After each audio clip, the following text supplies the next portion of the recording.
Hey there, viewer. What if I told you Murder Drones is gonna end with Khan saving the day at the last minute and he's gonna clap the absolute sober's cheeks for the second time in his life? Welcome to Arby's. This sounds like some fanboy hoot. Oh, I just got it! Oh my god! Arby's. We have the meat! No! You didn't have to cut me off. They never do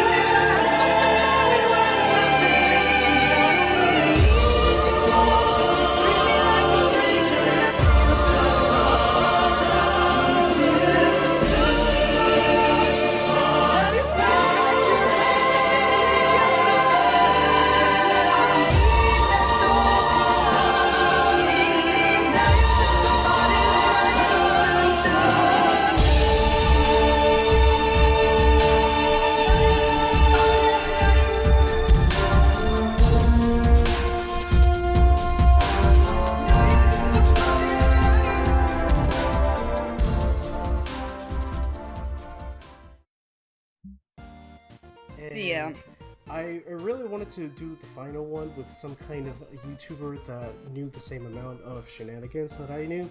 I've come across a bunch of others, but I feel like most of them either they don't take it as deep as we do. We're not lost in the sauces. Or we're lost in, I should say. But yes, I'm basically getting ready to start talking about my final findings. Let me go ahead and do a screen share on my end. So, hang on. How do I do this? Here we go. Because I have a whole evidence locker and whatnot. And, but yeah, this is gonna be... Wait, no, that's not it. I don't have a camera. I'm glad I'm not the only one that has, like, a evidence. Yeah, no, you have to! You have to deal you with do. this. Okay, hang on. How do I... but yeah, so this is gonna be for a series that I've been working on called Children's of the Void. Unfortunately, right now I only have like 4 subscribers. I lost like 400 subscribers because I had to restart the whole channel, which... Yeah, I'm sorry that happened. It's for the best because I had some suspicions about this one friend of mine, and it's better to sacrifice the channel now than if it had been like 1,000 subscribers or more. Definitely. Yeah, no, I was getting... Also, the screen is just showing white right now. Is it? It's not showing my... Yeah. Okay. Yeah, no. Hang on. Give me a sec. What did I do wrong? Entire screen. There we go. That should be... Yeah. Alright, how about now? Okay, there we go. And I know Uzi told you not to eat a bunch of oil, and you're going crazy. No. Stop. He had the spicy oil. No, not the spicy oil. No, who gave you it? Who gave you the spicy oil, Ann? Con, what the fuck is wrong with you? Yeah, that looks like... Okay. So we're like... Alright. So I have talked about pretty much almost everything that needs to be talked about, especially the more crazy stuff out there, because that's the reason why I started the series, because I noticed people weren't touching on the full craziness that you could really dive into. For example, one of the last 2 videos were about, you know, maybe the robots are made using human souls, and Tessa being actually a robot, or at least the astronaut Tessa. You know, there's a lot of craziness that people aren't touching on. And so now I gotta wrap it up with the solver itself. And talking about the solver, it's a little hard because it's you have to talk about everything when it comes to the solver. The solver is everything and nothing at the same time, unfortunately. But the weird thing is that during my search, I actually ended up being more intrigued on Tessa's mystery than the solver itself. Yeah. Because the solver itself is basic. It's a Lovecraftian creature that came from space. Humanity messed with it, and then it started messing with them back. It really is that simple. It's what the humans did with it that's the interesting part to me. Con. I need you to get back to the back of Arby's immediately. All right. I need you to handle all the business back there because you're gonna be making money for me now. All right. Don't worry about who I am. I got clients for you who want your fine robo accessories. That's Yeah, and that we don't fully know yet with the labs and everything. we don't, but I find it interesting. Have you released your latest things I've noticed about? It was gonna be on the mansion, wasn't it? Yeah, that's still. I'm That's halfway through it. I'm 39 I hours bet into it. So. I bet there's a lot in it, isn't there? Yeah, to the point of deciphering runes on the walls and everything. It's there's a lot to it. It's ridiculous. I mean, it's with the runes. It almost felt like I'm not sure if Liam like just put them randomly, just took random ones from different cultures and was I like, think let's just he put it on did. there. It looks creepy, but like some of them, I'm like, they almost feel like they make sense, but I'm like, I just don't know. I think he did, and throughout my research, when it comes to the Elliots and Tessa, I keep coming back to that episode, and I don't think the symbols themselves are meant to be too important. I think what's Yeah. important is that the show is trying to tell us that there's a supernatural side to the situation. Anne's memories are faulty, but that doesn't mean that he at one point didn't see something there that resembled Yeah. something like that. Some people have claimed that, oh, well, it was Sin that was doing that, but I'm willing to bet it was actually Tessa who started pushing the buttons that started snowballing into it. And not just Tessa, but did you notice? Are you at the part where you notice that there's like a restricted area in the library? Yeah, I'm like, I wonder what the like. You see the oil fingerprints. I'm like, who is there with oil fingerprints? Like, it's interesting. Like, and why is it restricted? Like, what's in there that and how did Anne get in if it's restricted? Like, how is he in there reading books? Well, not only that. Oh, I didn't realize that he was inside the restricted area, wasn't he? Oh, that's interesting. I didn't know. Yeah, so it's like, how did he get in there if it's closed off? It doesn't look open. It's locked. Well, that definitely has to do with the lab downstairs. We know that in the basement, it was the whole big reveal of, oh, the murder drones were made by the Absolute Solver or whatever. But I find it, and even Liam Vickers has said that the plot twist was that the disassembly drones were made by the Solver. That still doesn't mean that there wasn't a human element to the situation. So it's like, why was the library restricted? Obviously, the Elliots were hiding something there, and obviously someone, probably Tessa, was doing mathematical equations on the board. Because I just have a hard time seeing Sin doing math in a chalkboard. You know what I mean? It's built like what? What happened? Is that supposed to be an emo phase? No, this is what happens when Uzi wants to eat an entire aircraft carrier after it's deep fried. What? I did bad as a father. Just want to get. Pretty much. I did horrible as a father. Well, that's confirmed. It's okay. Alcoholism. Well, I also found it weird, like, what's with all the, like, some of the mathematical stuff that I think was also in Tessa's room, and it's like, why is it in there? When did it start? And that's where kind of we don't have exposition when it comes to that, so it's like, when did that happen? And I know Liam's avoided timeline stuff up the wazoo, so he doesn't throw himself into a corner, but... Yeah, which I'll get to at some point, but for now, I think that Tessa was messing around down there. It could be, we don't have enough evidence for this, but it could be that Tessa is some kind of mad scientist. Because in the Liam Vickerverse, there's a villain that shows up a lot. And I don't know if you've already have stumbled upon her. Her name is Dr. Cleo Dahmer. And I'm going to try not to spoil anything from any major... Dahmer. So I'm going to try not to spoil anything from major stories, but she does show up a lot. And, well, maybe not a lot. A handful of major stories. And she's always a mad scientist that always doesn't start off as the main antagonist, but will eventually turn into some kind of antagonist, if not the main antagonist. Because there have been several mad scientists in the Liam Vickerverse that have achieved godhood. And I'm wondering if maybe that's what Tessa is after, as we see at the beginning she shows up all ominous with some keys, with the literal keys to the world in her hand. So I wonder if that's something's going on there. And the more I Also, think the same key that Jay had for the basement. that too, yeah. So I'm wondering if maybe we have two villains in the show, and that's why everybody's being so secretive towards one another.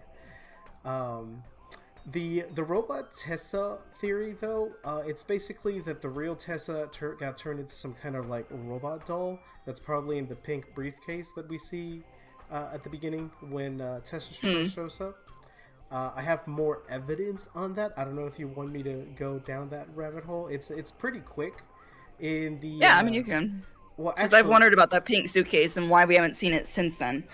Considering she brings it with her. I think the pink suitcase is another individual. I think it's probably the real Tessa. You've already seen the person behind N in the Cabin Fever episodes. I have a feeling that maybe that's what happened to. It could be Sin, but I just have this feeling that that's the real Tessa because we know that Sin kept copying Tessa and everything, or at least there was some kind of metaphor that they were one and the same. But my biggest giveaway is, do I have a picture of it? I beat up Mr. Yeast. Well, Ew, ew. it will. Ew, ew. Oh well. It will. Someone hold this.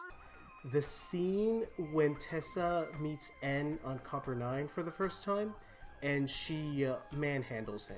Do you know which scene I'm talking about? Yeah. Have you noticed what's so odd about that scene?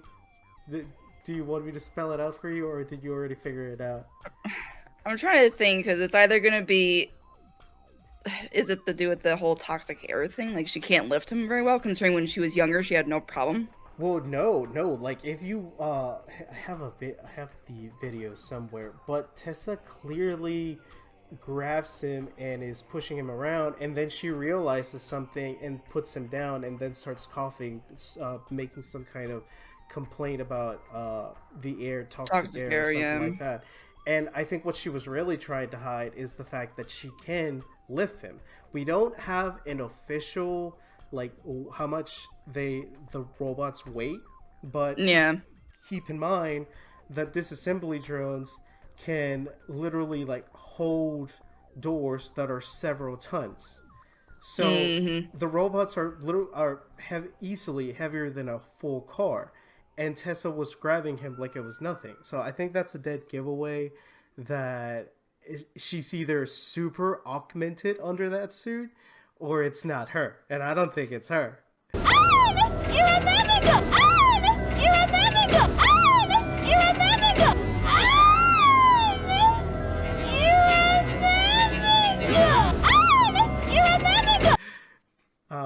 Yeah, because it's always been weird to me that she could even do it in episode 5 when she was younger, because it's like, worker drones have got to weigh at least 100, 200 pounds. So for her to just lift him and spin him around like he weighs nothing. Yeah, so there's something weird it's always about been weird. that. Another little weird detail that I noticed from that episode, and again, I don't know how I keep like ignoring or forgetting these little details. Okay, this is the one where she recognizes that she's injured, but that's not the one that intrigues me. Now, where is it? Oops. Hang on, evidence locker. Sorry. No, you're good. Search icons. Where's my Tessa files? Here we go. Where is it? She starts, when I find it, she starts talking to Jay when she's freaking out about, like, quick, try to pretend to be a royal stud or something like that. She mentions that she has never spoken to another human. Yep. That's right she here. says, I've only ever yacked a yep. I've only ever yacked to a robot. Wait, did you end up getting the same thing in the Google Translate? Okay. I'm glad it wasn't just me on my end. But yes, she has never talked to another person other than robots. That is a bit interesting, because why would... Considering she has parents. Yeah, it's like, why would the parents want to hide her? That's a That's odd. Yeah, That's- yeah. Tessa's been so weird from the beginning that, and I also point out in my episode 5 video where I drew the shape of her head, her bottom half, and it almost exactly matches Drone's. And I know Liam did mention in GlitchX, he said her helmet is important. So I'm like, could it, I don't know if he means like functionality wise or he means like shape wise it's weird, but I know the eyes are a design choice. Like that off the bat, he's explained that was just to give them expressions, but the shape of her head is not like her parents at all. They look like human heads. Yeah, they hers look is like very human- rounded like a drone. Yeah, but the other thing is, and again, it just gets weirder because, for example, okay, say that the parents actually made a robot to be their daughter because of something. We don't really see them to be very caring.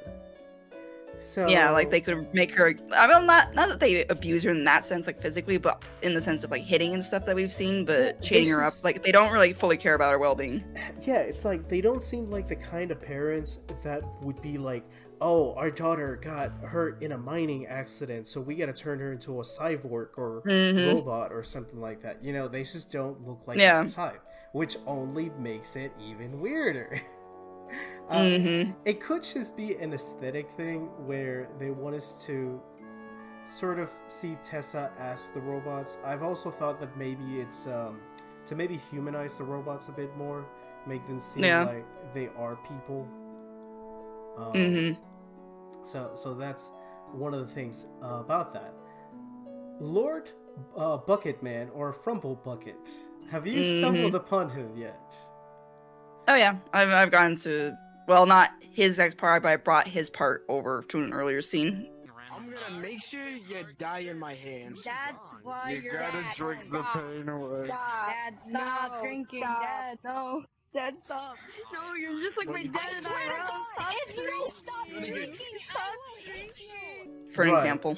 I completely missed him until I noticed that Tessa was holding. At first, I thought it was a book, but no, it's an invitation for the Elliot and Frumpter Bucket. I just call him Lord Bucket to Lord Bucket's Gala event. So I'm like, oh, who's this guy?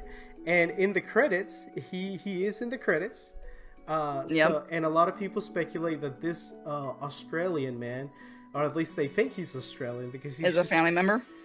Not necessarily. We don't know officially who he is. No, he's not a family member because if he was, it would be just the Elliots. So I think Bucketman might be here. Okay, what I'm about to Unless say. he's Louisa's father, and she took the name of Elliot. What I'm about to say is very heavily speculated, but I am like 90% sure that it's the truth. I think that the Elliots and Bucketman are the major stock owners of J.C. Jensen. Could be, yeah. I think they're one of the main owners and the only piece of evidence that I have is that Jay specifically refers to Tessa's parents as corporate. And at first I thought that maybe she was just referring to them like that because, haha, Jay, she must always speak in like business terms. But what if she wasn't? What if she was being quite literal and they are corporate? And in the business world, because I have a marketing degree, corporate doesn't necessarily mean that you're like the main inventor. It simply means that you have the most stock, so you're the owner and you can say and do whatever you want, essentially. So I think this gala was a gathering of the major superpowers when it came to the company.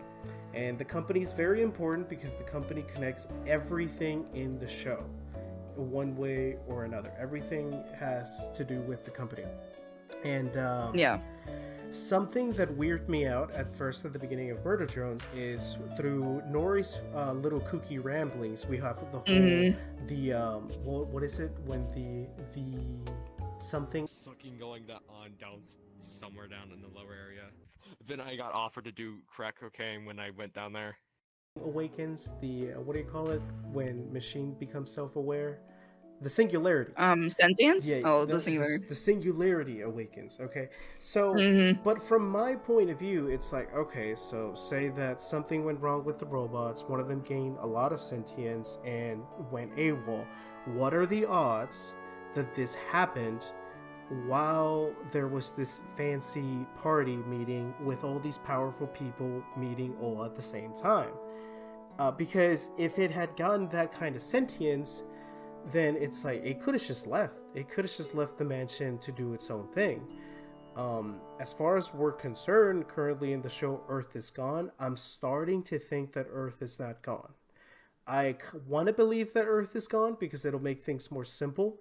And like Liam said, he just really doesn't want to write a story about people for this show. Yeah. But a part of me wonders, a part of me doubts that Earth is gone for two reasons. One, when when Tessa shows us Earth, the camera is all in yellow, and you know you can't fully trust what you see in yellow.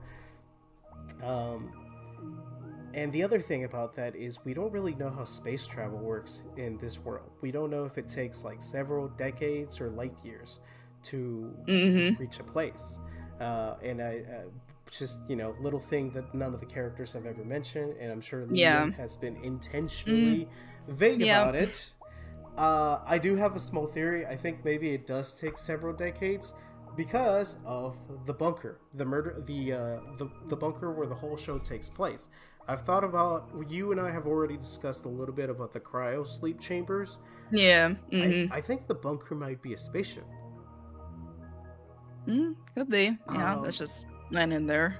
Well, it's like, why else would they have it there? Because it's not like they knew that the planet was going to blow up or that something was going to happen to... Well, actually, I'm kind of wrong with that. I do think that if something did happen on Earth, Copper 9 probably would know about it at some point and then try to prepare. But even then, it's like, why would you go into cryosleep? Because if you go to cryosleep, the thing is going to show up eventually and it's going to face hug you while you sleep. You know what I mean? It's like, that's not going to help. In fact, the thing did show up to the cryosleep chamber. Yeah, and they're all just dead in there. I like to think that the reason why the Solver wasn't able to fix Jay immediately is because it needed more human parts, but it was having trouble doing that. But so I think that Sin getting corrupted and the Gala are not coincidences. I think it all happened at the time that it needed to happen, and the Gala was an assassination. That's what I think. And for a while, I've wondered if Tessa intentionally prepared that. Because Tessa, you know, when it comes to murder mysteries, you always want to look at who benefits. And who benefits from the Gala? Tessa. Tessa gets to inherit all that money, and she doesn't get, even though she's the one that built the robot, she doesn't get blamed. Because it's like, oh, poor little girl her family got murdered by an AI or whatever. That sounds ridiculous. I think if I was a detective and somebody told me, yeah, like the singularity came in and killed her family, I'm like, what, are you dumb? she look at her hands. She was being chained down clearly, and she's the one, and she even admits that it's the robot that she brought from the dump. Clearly, she's the one that did it, right? Yeah. So I'm wondering, I'm wondering how much what Tessa's relationship is to the Solver. I don't know if they really are one and the same, or if they're just backstabbing each other, or what's going on. But I don't think Tessa's as innocent as we think she is. If she is, though, if she is an innocent little angel, then she probably is the one that turned into what we call the ghost Tessa from the Cabin Fever episode. Doesn't before Sin right after Sin tells Tessa, hey, don't go to the Gala, doesn't she call her doll as she jumps out of the window? No, she doesn't. What does she call her then after that? The pot go. Away from me. Fucking cum color bitch. Jumps off the window and calls her something. I don't know. But I like to think that it would be very poetic if if Sin turned her into like her own personal pet, essentially. Speaking of Oh, that's Sin, what it was. She said, "I'll pretty much that I'll spare your pets." Something like that. God, she does just going tell over that. she does tell her, "I won't get rid of you. Won't have to get rid of your pets, and I won't have to get. I won't and get rid of you." you. But then she says something right after, "Best stay away from the Gala." Something, and it almost sounds like doll, but I don't have the stuff with me. Speaking of Sin, though, I don't think we've ever actually met Sin. I think it's just been the Solver this whole time, just talking through Sin, just taking advantage of N. I started thinking that if maybe people were going missing in the mansion, and the parents thought that it was Tessa, so that's why they kept chaining her down. I don't know what you think about that. I do see some of Sin through episode 5. Like, there's because I know Sin. We know she has that fear of being disposed of, which is how the Solver gets through to her, is because it takes advantage of that insecurity or that fear. Yes, that was. And her. we only see like 2 examples in episode 5 where, like, let's say the one when her and N are going into the room to approach Tessa, and Sin looks scared and is like hiding behind him. Like, I feel like there's parts of Sin that come through, but then immediately the Solver just like takes over from there and becomes more of the like stands up to Louisa and doesn't care. I guess that would make more sense because it would kind of explain what happened with Nori, where it's like Nori's being normal one moment, and the next she's acting weird, that kind of thing. So that probably could be a part of it. But yeah, I think that's how the Sober got to where Tessa is. I think for the most part, it showed up because it really wanted those people dead around that time. I'm still wondering how that connects with Tessa. For all we know, maybe Tessa's the one that did the deal with the devil because of how miserable she was.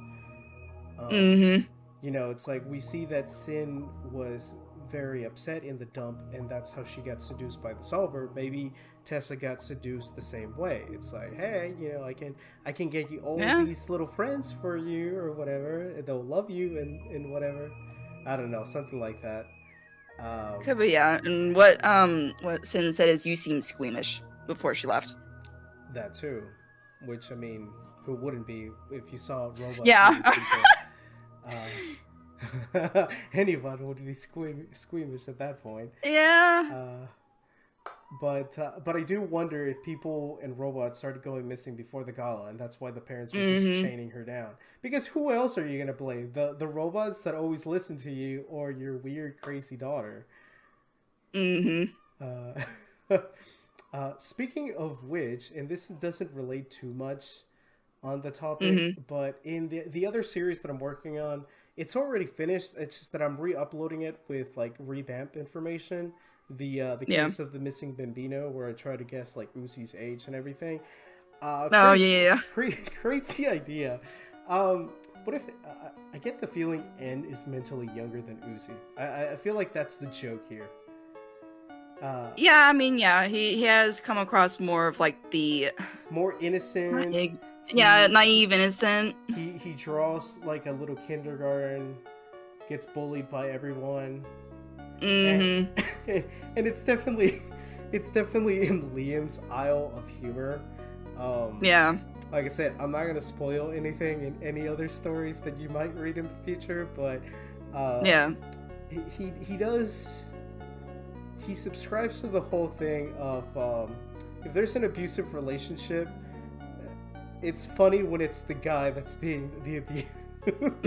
It's not. Why don't you check out me and Khan's new house? You married Khan? So you got married? Yeah. James wasn't told about this. Yeah, but you would share a toothbrush. Oh man. When did this happen? I don't want the toothbrush. Have my own. I don't know.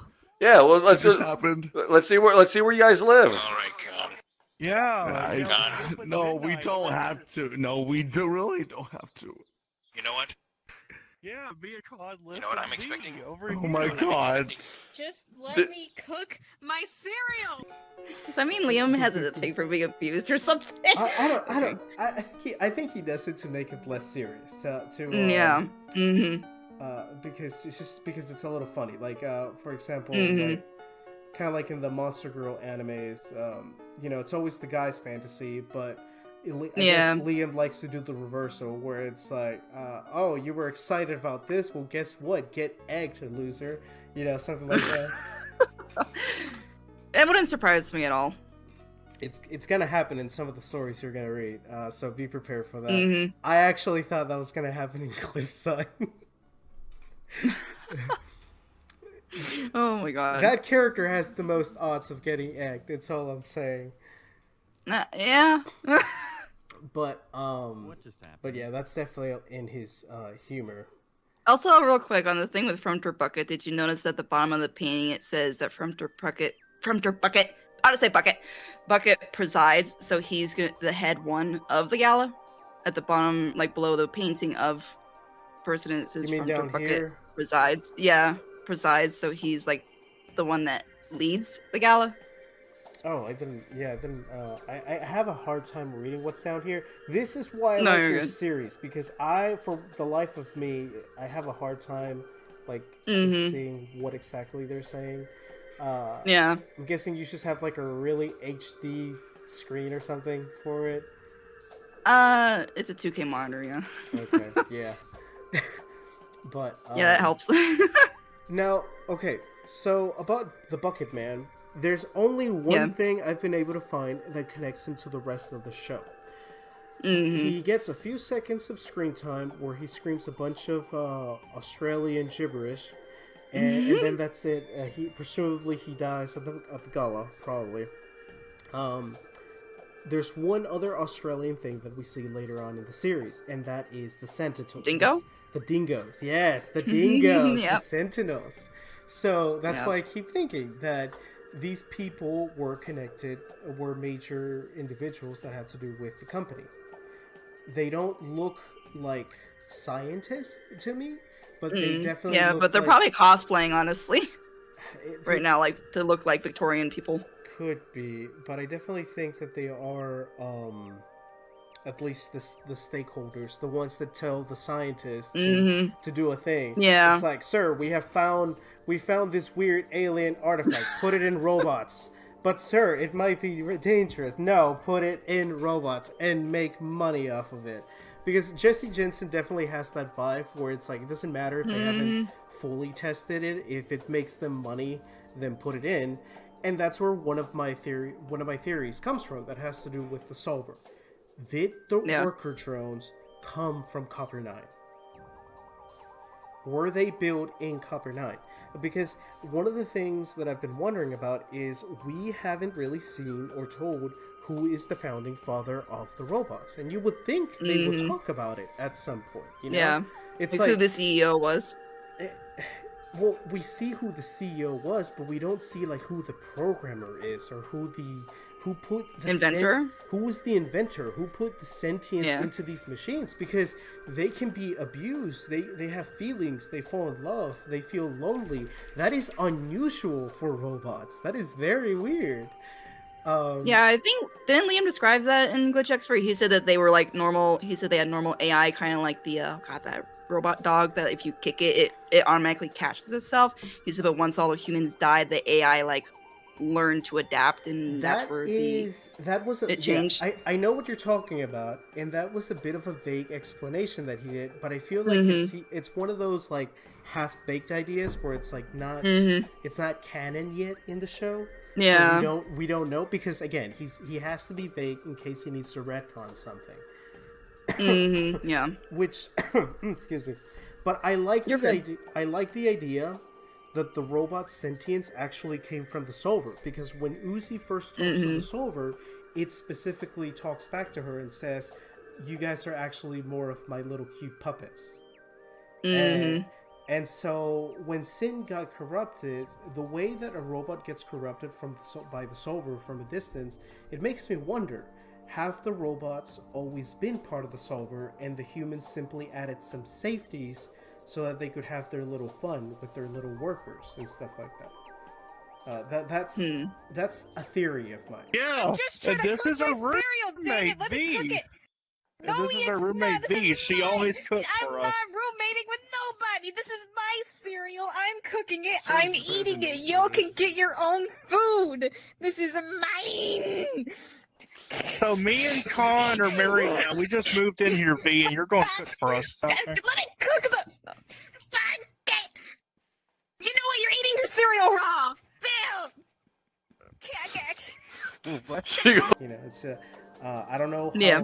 right I might be, but I do like it does go with the whole theme of we found something weird and we're just gonna monetize it instead of being cautious.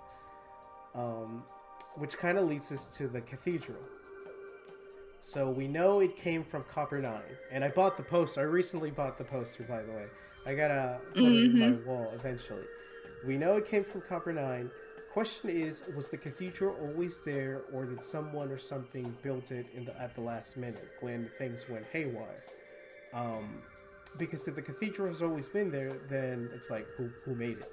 Because this is in a different planet, so there weren't people there before, and if there was some kind of alien species that built it, what are the odds that the alien species built something that looks like a Catholic cathedral? So this clearly has human hands written all over it. And you might say, okay, well, maybe the company built it, but the company is like super greedy. They don't really seem like the religious types. But then my wife was giving me some tips, and she was like, well, what if there's like a robot cult down there that worships the Solver?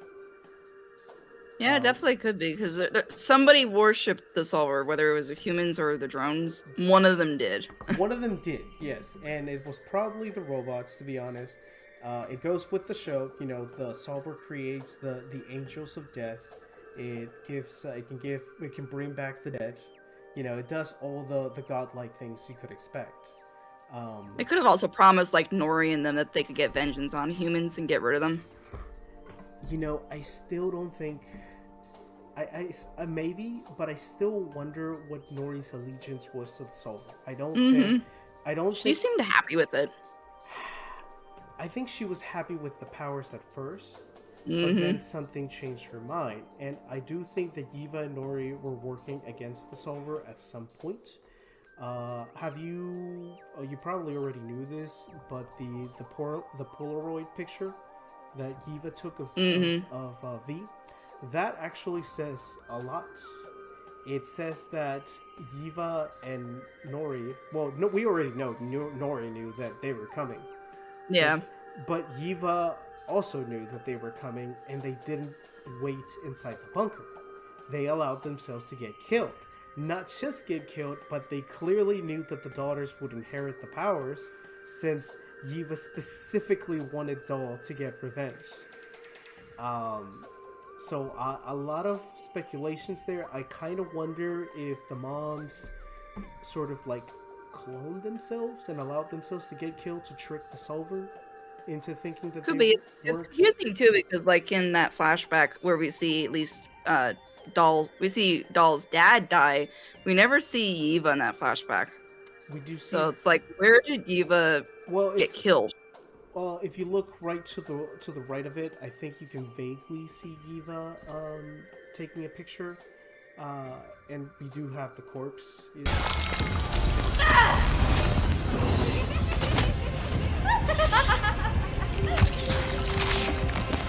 So Eva is cannot at least because I think it was her dad that took the photo, because he had that fluffy ear hat cap that's, I think, a Russian style hat.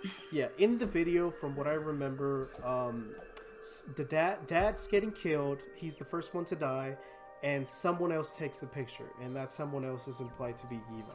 So I think that's how it went down.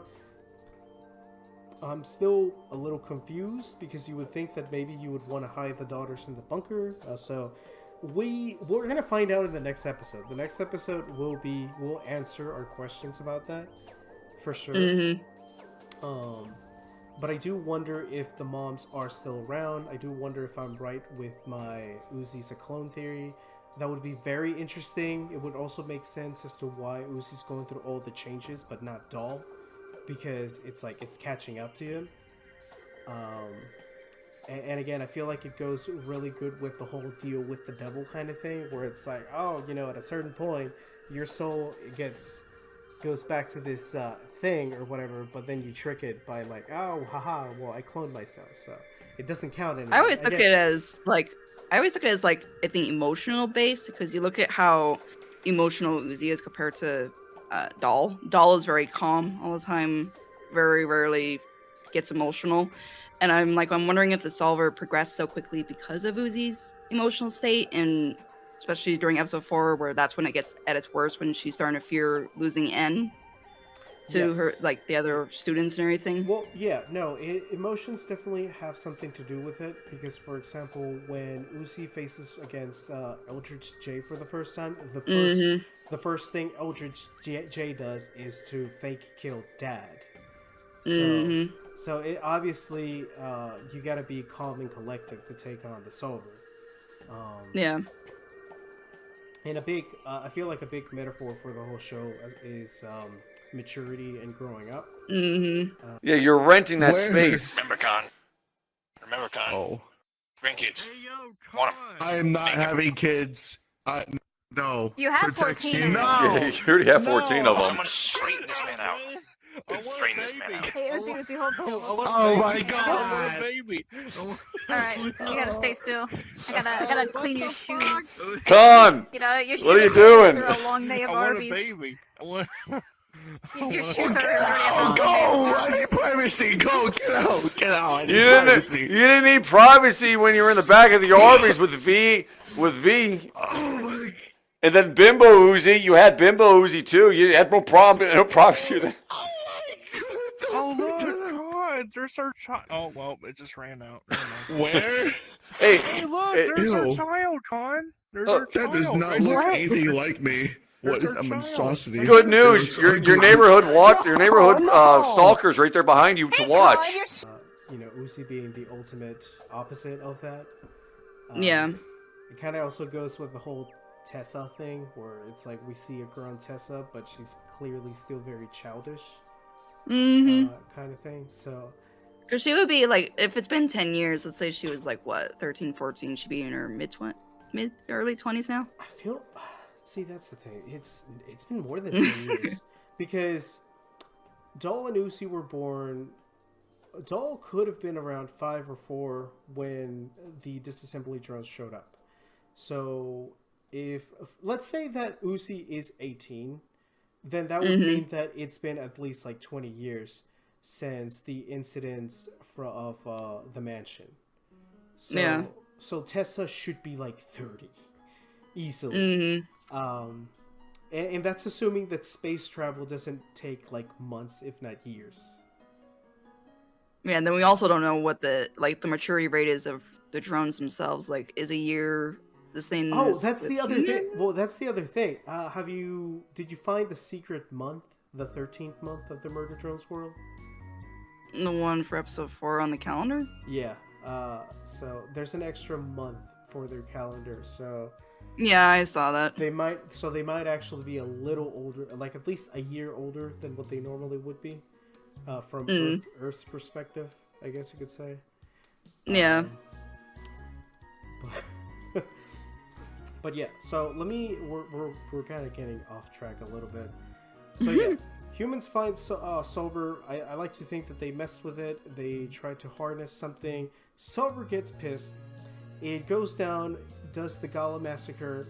If it's teaming up with Tessa, it was for the main purpose of Tessa going higher into the ranks of the facility, for her to have more access to things and that kind of jazz. And Yeah. And then, at some point, something happens that really pisses off the Solver. Even though it's trying to take over Uzi, I think robots like Uzi pose a genuine threat. I think it is hell-bent on finding all the quote-unquote infected robots and getting rid of them. Something weird that I've noticed is, okay, if Earth is gone, why doesn't this thing just Thanos snap everything? Why doesn't it just like snap its fingers and tell J and V to just gang up on Uzi, get rid of it, go into the bunker, and get everything done with. You know, obviously its powers are limited. We don't really know exactly what it can and cannot do. Its main ability seems to be the power of deception and what's the word? Hallucination? No, not hallucination, but projection, basically. So it has to trick people.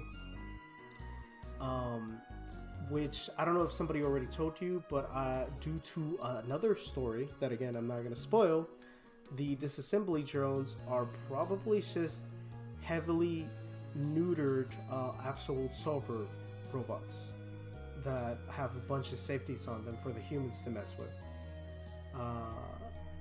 Like I said, there's not a lot that I can say without spoiling other. Hello, can you hear me? I can hear you now. Sorry, I lost. What part did I lose you? Yeah, she bites. I'm telling you. When? In what circumstance? In what circumstance? All circumstances, she bites. All of them. Okay. She's wild. I was like wondering. I'm like, wait, it went quiet. I was trying to check my internet. I'm like, oh great, did my internet go down? No, it was mine. It was mine. It did something. Oh, now I'm trying to remember what you were saying. That's because you're. Yeah, I was rambling. And I was talking about how I think when it comes to the disassembly drones and the solver, I think that. Oh yeah, that you said that it's trying to get rid of the infected drones and it could Thanos snap. So why is it? And that's the part it cut off.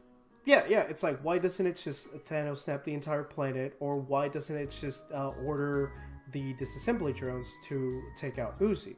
When it comes to disassembly drones, I think that it has to trick them, because at the moment they're not under its full control.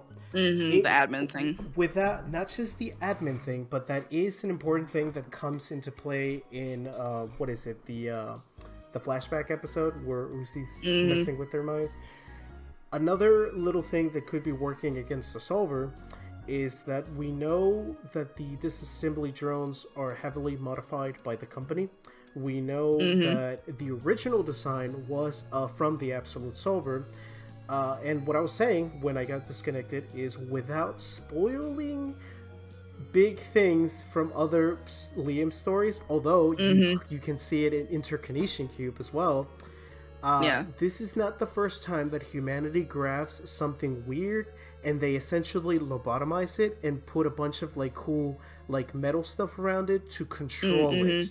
That's always like a big twist in some of Liam's stories, where it's like, oh, here's this like badass Terminator thing, but oh, plot twist, you destroyed its armor. The armor was actually holding it back. You know, that it was like a containment or something. Yeah, it's like that's very anime because he's a weird.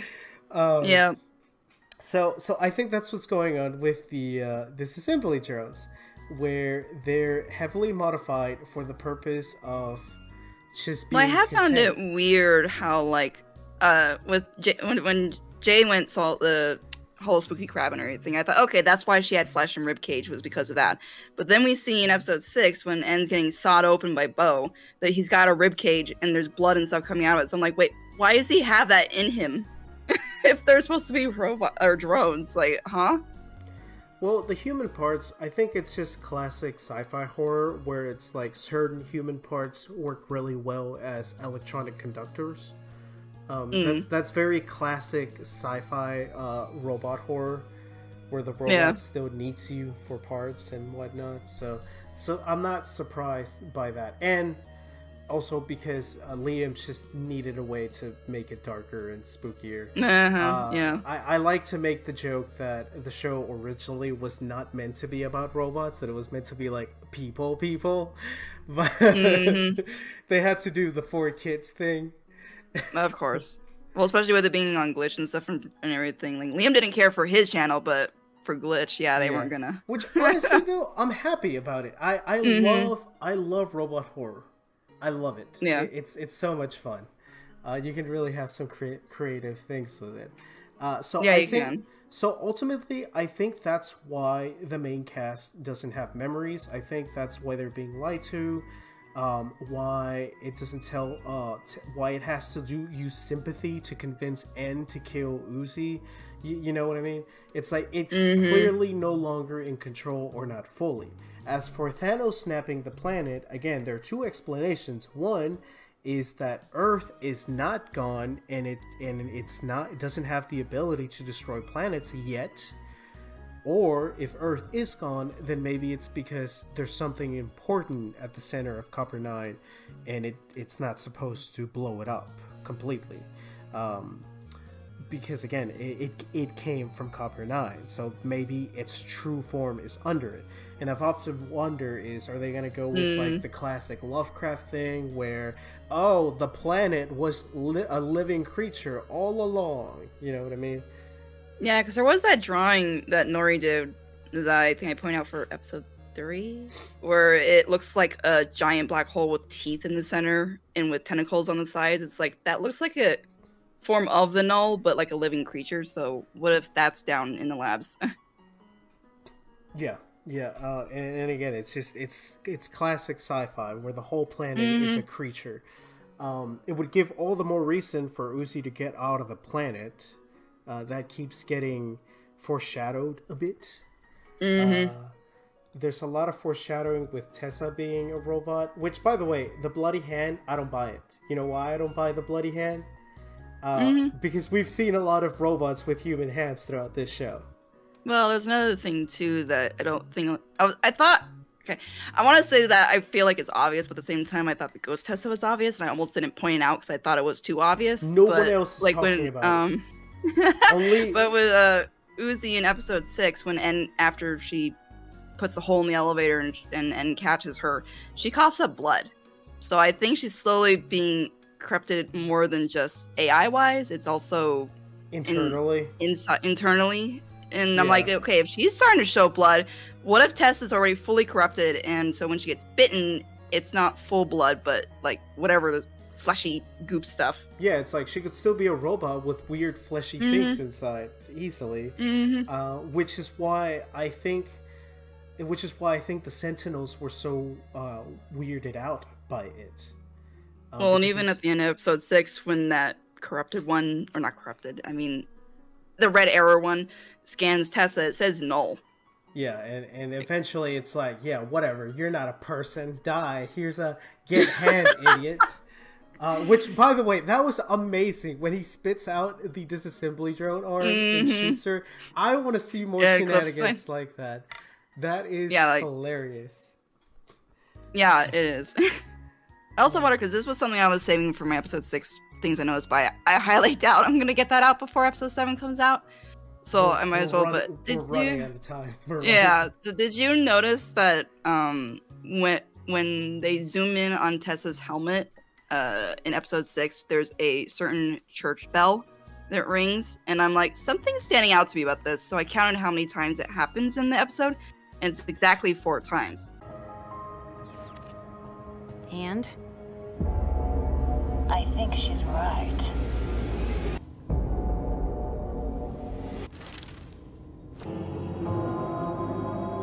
We know it mutates and damaged AI.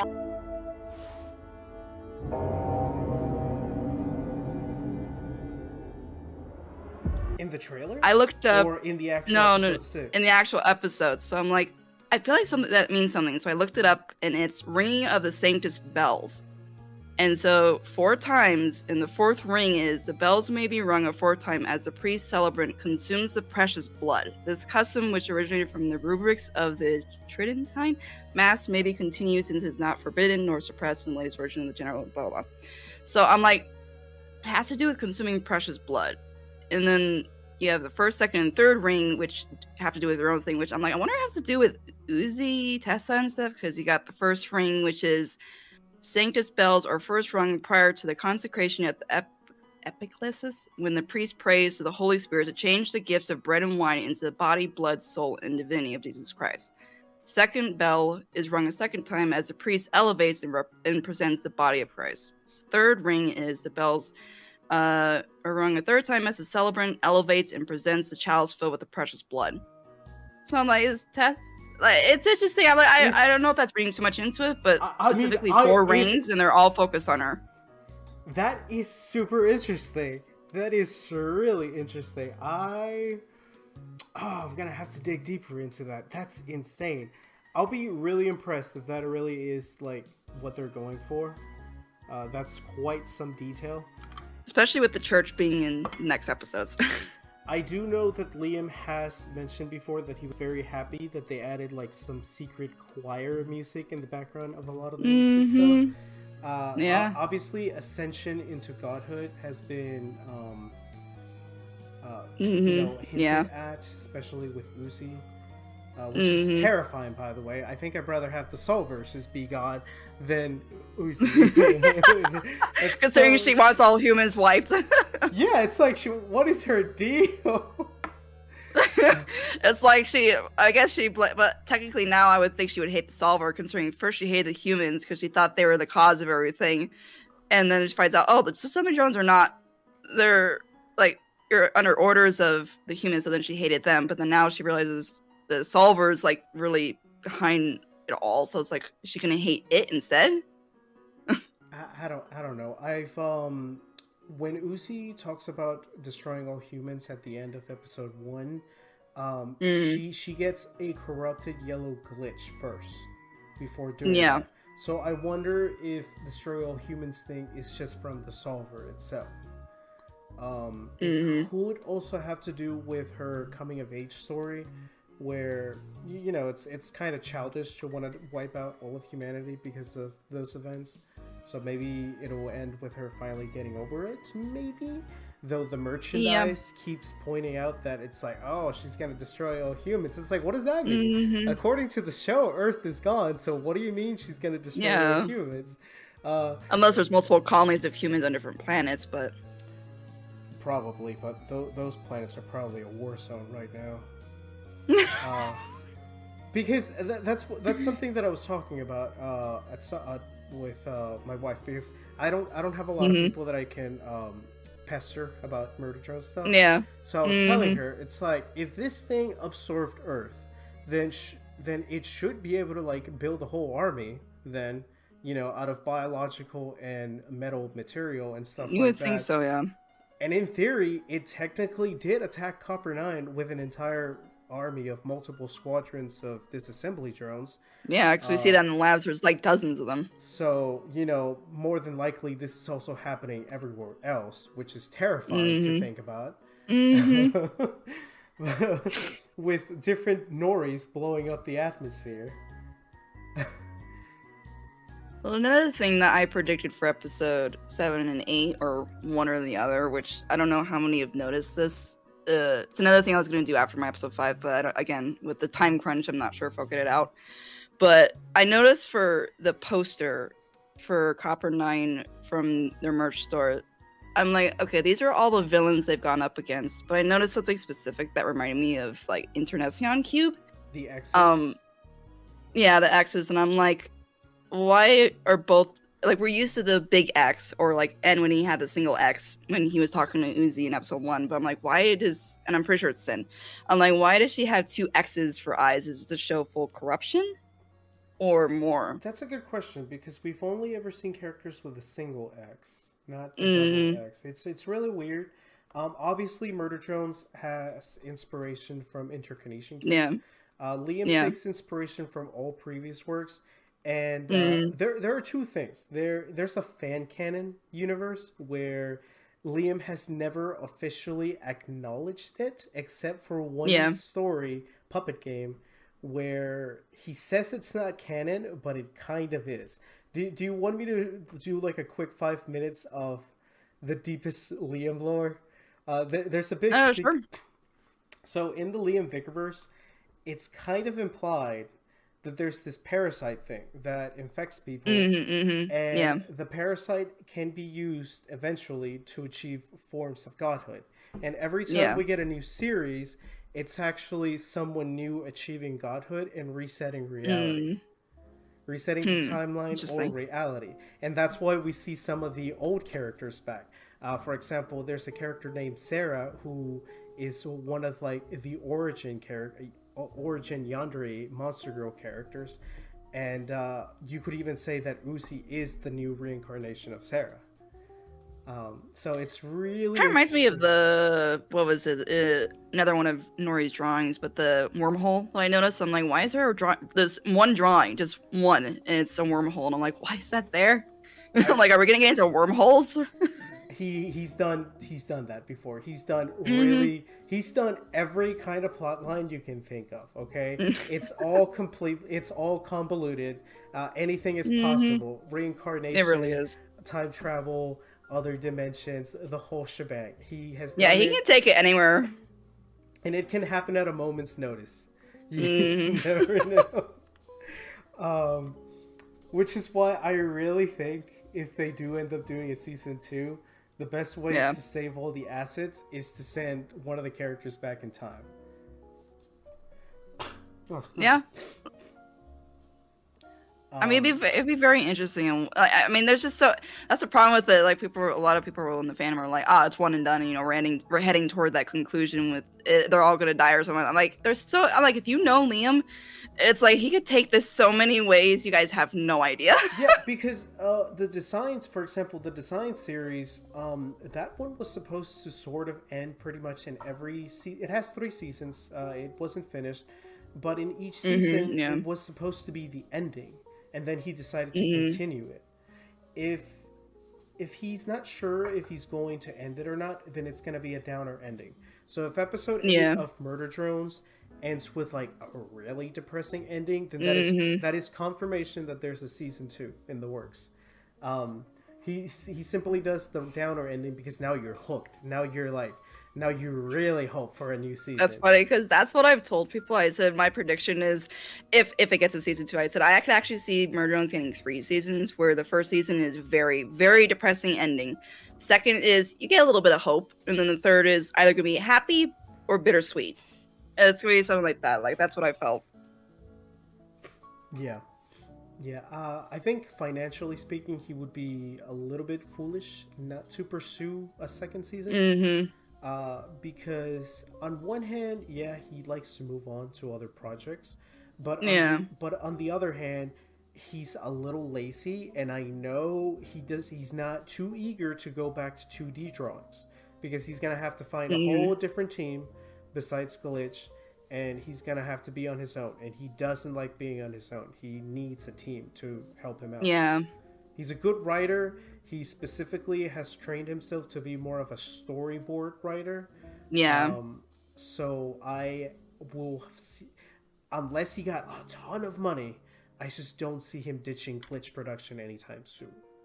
Yeah, and I don't see him making a ton, honestly, through Glitch, because especially when they came out saying it costs like 300,000 per episode, I'm like, I can't see them having him getting that much from merch and from the show views itself.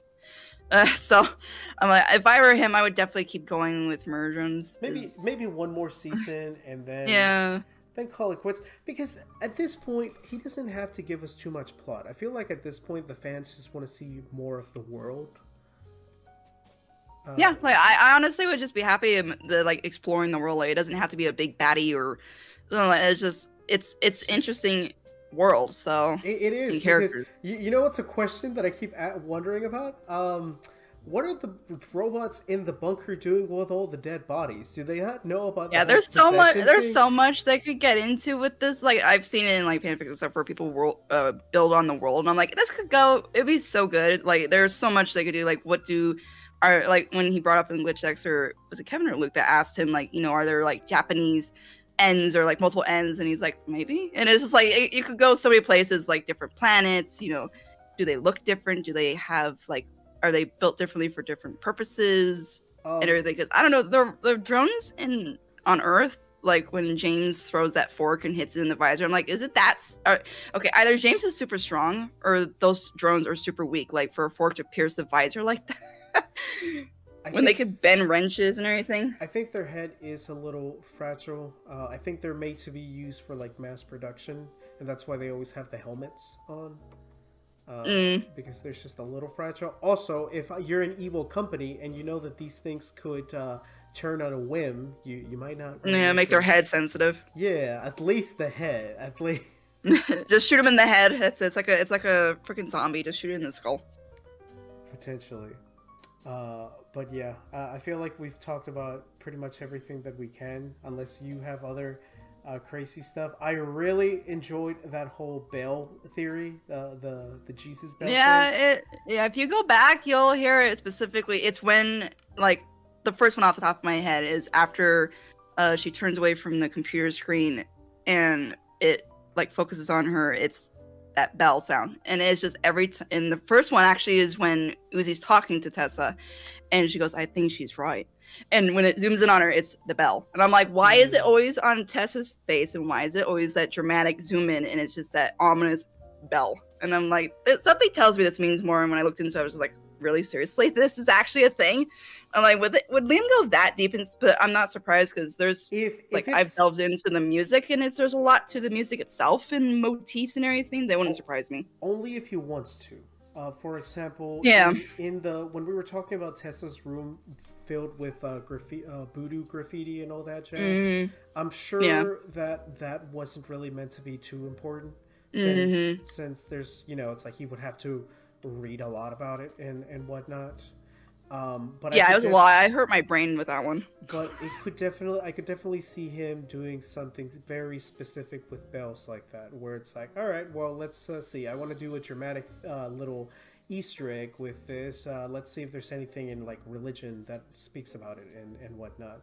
Especially with the church and stuff. I don't know if he is religious, but I do know that he definitely likes the concept of like angels and cathedrals and stuff like that. Yeah.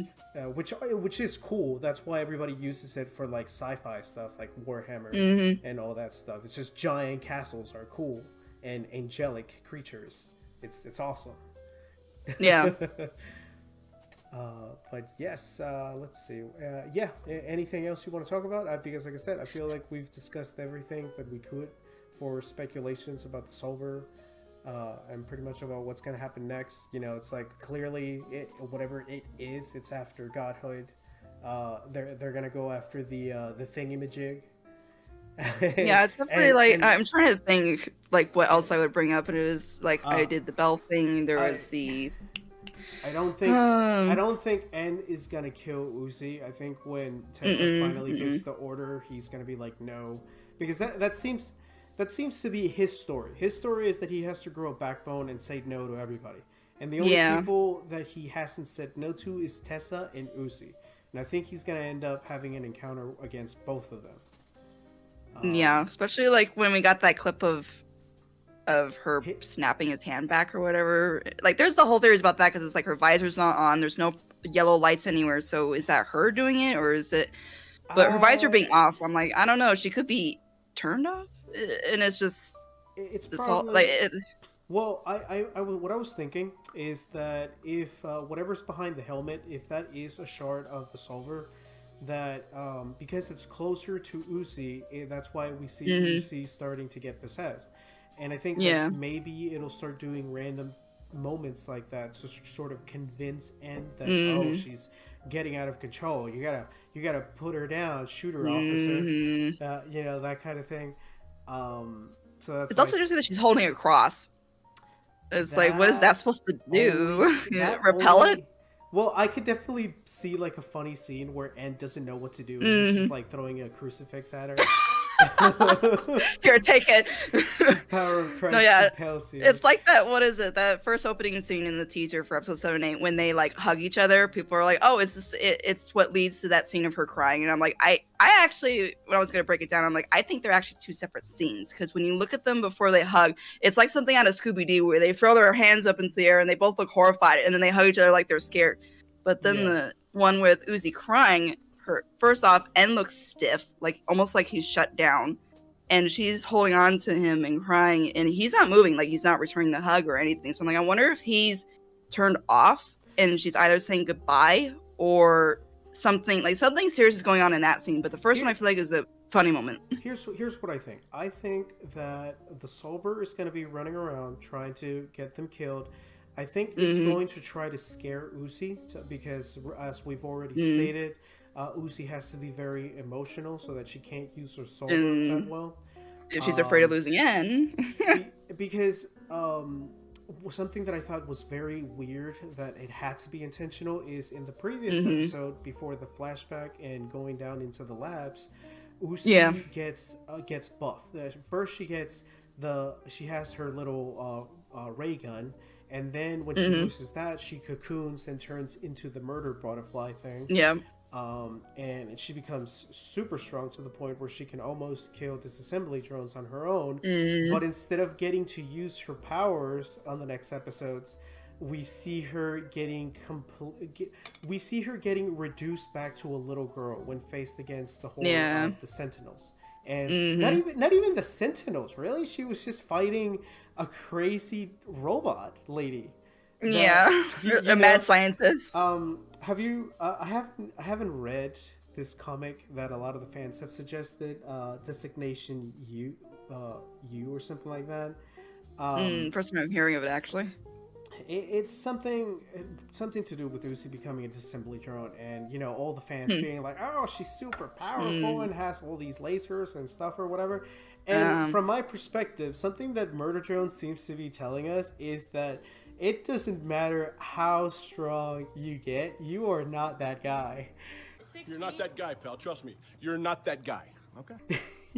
Yeah. It's Well, it's not- like she can have all the powers in the world, but if the solver says enough, Yeah, that's it. Like that's you it. can do anything. Yeah. So more than likely they're gonna have to outsmart it, or at least they're gonna have to outsmart themselves. Not fall into emotions and stuff like that. I do think. Yeah, definitely not emotions with it. I do think Doll's gonna die though. I think. Yeah, it's like there's so much that like, what is Doll's role? Like, I'm sorry, we're like, for this to wrap up, this is why I find it like, I don't know how he would wrap up in 2 episodes when there's so much to do. You got Doll, you got this cult thing, you got the solver, you got Uzi going through her thing. Is Jay gonna get involved? Like, what about V? Is V officially dead? Is she becoming an elder? Like, there's just so much that can happen these last 2 episodes. It's like, I don't know. I just can't. I don't think he should wrap.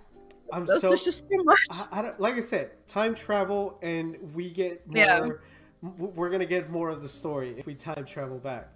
I do wish we could have more Jay because she's a really cool looking character, and in the art, the original concept art, I thought it was hilarious that she would be telling people to Twitch beta sims. Yes, I love that. Oh, that would have been so funny. It would have been. Well, you got Khan too. Khan's concept art where he was gonna be like with a gun and more like. We could still see. We could still see him like, with a gun. Yeah, imagine if he thinks Uzi's died and he's just had enough and he wants to like. There's like. We could still see him so much. show up with a gun. He has access to the lab. He has made. He made the doors. Maybe he just like shows up, has a badge with shows it to the to the robot. Stop right there.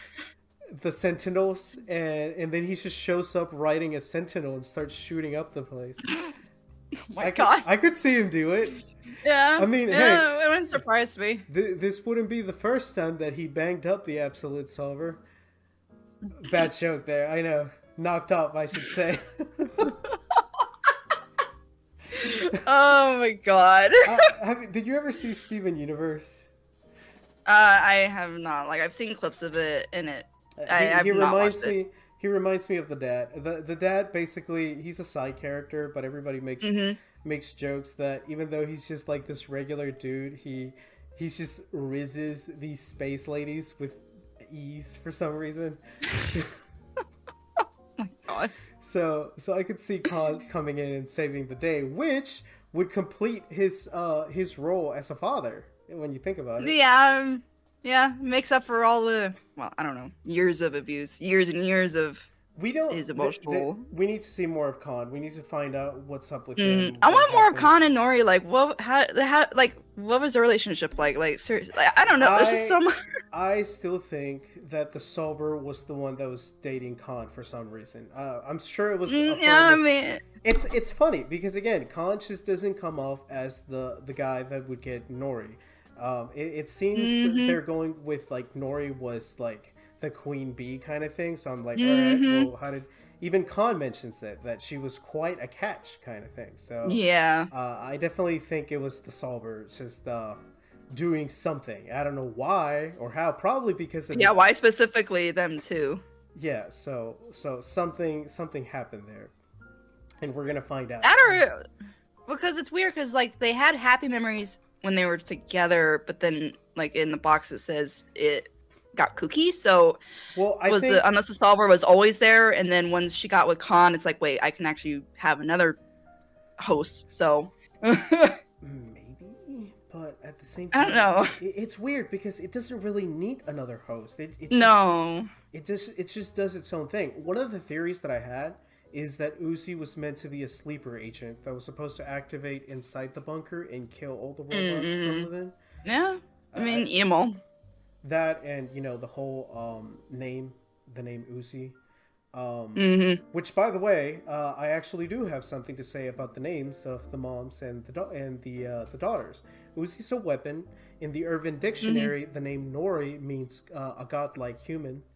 In doll is I feel like it makes the pun of a Russian doll, and Yiva, it means life or to give life in Russian. So I find that a bit interesting with the whole life and Russian doll thing, because what are Russian dolls? Well, dolls also got a button on her eye now. It's a little but Russian dolls are they have little miniature versions of themselves. Yep, inside. they do.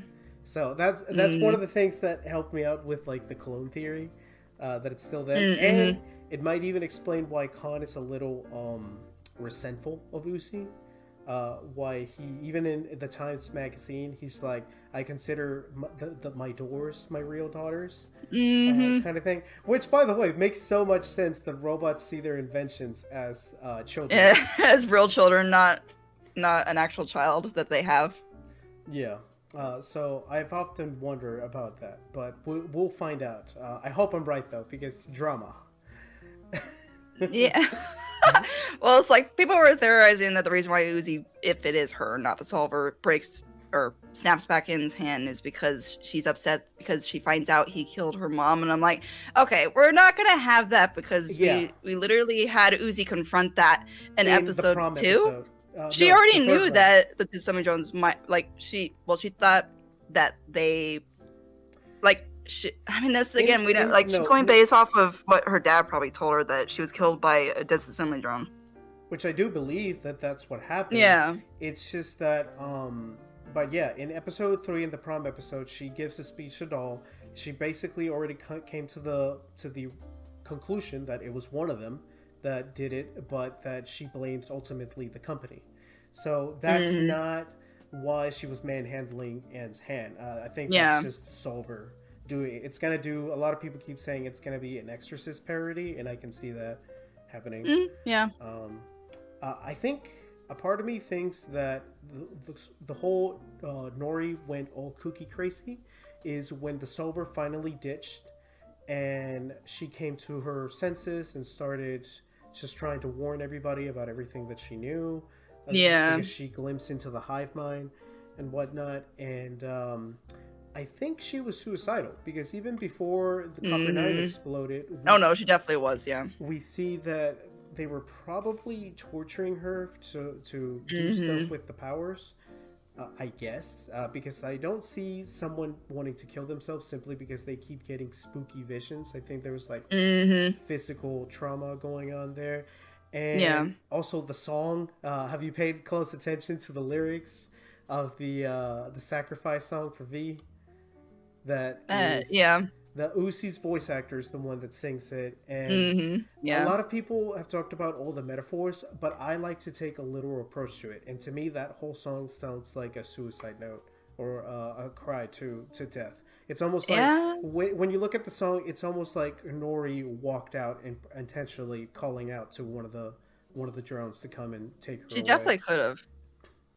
So I don't know what was definitely could have. Like, nobody was listening to her. I mean, Khan wasn't listening to her, so it's like, she had no other point. She tried her best, and it's just like, take me. So she was done. The only thing that still weirds me out, that I'm sure it's gonna have something to do with Uzi's age and everything, and everybody's gonna be like, wow, is did Nori, whether possessed or not, have Uzi on the day of the attack? And if so, why? It seems very intentional. Mm-hmm. Because it's like, really, your only family picture is the one where your mom is dying, where she's got the yellow goop on her eye, right next to the baby. It always looked like to me that the acid got on the photo, which was confusing because I'm like, wait, where was the photo? Unless she had it on her, maybe as a memory, and then when she got stabbed, the acid got on it. Well, with the whole commotion, I'm surprised it only got on that, to be honest. With Khan hitting her with a wrench and newborn baby, like there's no oil or anything. Yeah, it's like there's a lot of different ways that could have gotten on the picture. I like to think that the only reason why they have the picture is because there's like a family picture thing at the end of the baby maker machine. And it wasn't like optional, and that's why Khan just looks distraught the whole time. Oh my god! It's like there was. I definitely could. But yeah, it's like I don't want to be here. I don't want to take this photo, but fine, whatever. Yeah, and like I said, it would be funnier if he knows that it's not his daughter and instead it's his wife's clone. It's like, what am I supposed to do with this? It's like you're. It's like, that would be. Oh, the fandom has hard enough time with Uzi's age and stuff. I can't imagine what they would do if they found out that. I would love it if Liam did that. It would be so on this aisle of weirdness to do that. But it's possible because we've seen weird shenanigans like that. I feel like Shadow of the Colossus is a good example of that, but most people aren't gonna understand that theme. Before we go, I guess the last thing I want to say about the whole hive mind theory, that maybe the robots were made using, well, like I said, in my last episode, I talked about that maybe they were being used to make, maybe they were built with souls because Liam's really into FNAF, or at least he was back then. But I like the idea, the possibility that they were made using like their personalities or little stolen pieces of a hive mind. I think that would be really cool sci-fi wise. And I also think that it would lead us to the ending of something like Evangelion, which was very popular back around the time where little Liam was watching anime and got the inspiration from Elfenlied for a lot of his stuff. Yeah. And because when you think about it, one of the big themes of Murder Drones is loneliness, being alone and isolated. Most of the main characters seem to be suffering of some kind of loneliness of some form, and it would be and you know the main villain being a hive mind, which is also like a metaphor for suicide for lonely people essentially. So it would be cool to have like a Jinchi moment where it's like you feel lonely because you're not part of the hive mind thing. You know, it's like give me access, become one of us. Become let everybody lose their individuality and just be happy, or you know, deal with depression and sadness but have your individuality. I think that would be very poetic for the show. It definitely would, and I found it interesting because I'm like, I feel like if Sin is still like whatever shred of sentience is left in her, if she is, I'm wondering if Uzi would be the only one to reach it because they both have dealt with like abandonment, being discarded in a way. So I wonder like Uzi's sentience could reach through to Sin and break Sin free. It'd be interesting like if they did that, but that's assuming maybe not. That's assuming that Uzi isn't Sin, just reincarnated in some weird way. Because I could see that. We just have Sin Nori. They're all a trio. The unholy trinity of robots. Yeah. Oh, that's awful now that I think about it. But yeah, it could happen. But yeah, I think we will call it a day. I have more than enough footage to make a full episode. I'm gonna try to edit and put all these skits and funny stuff because the Murder Drones community has the attention span of a fish gold. Of goldfish, I mean. That's why I'm shocked my videos did as well as they did, because I'm like, oh, you know, most of the Murder stuff is like less than like a minute, and those are the ones that do well. I'm like, watch this be like, and then it blew up. I'm like, oh, okay. I think it's because you have a lot of variety for other shorts and other stuff that's very popular with the crowd, like the Outhouse and all that other jazz. So you attract all kinds of individuals, and you know, it's like you come in for one thing and stay for the other sort of situation. For me, the only thing I talk about at the moment is Murder Drone stuff and Law of Talos, which is like OC tournaments, essentially what they are. Yeah. So most of the stuff that I'm covering is stuff that's like 30-year-olds and higher people are searching for, because a lot of Talos is like from 2007. So yeah, yeah. Most of the Murdo's fandom, I don't even know if we're born yet. I don't know. Either way, I'm still going to drag them. I'm gonna grab as many of them, and I'm gonna drag them into the Liam rabbit hole, because it's so much fun, and I'm lonely down here. I need more people.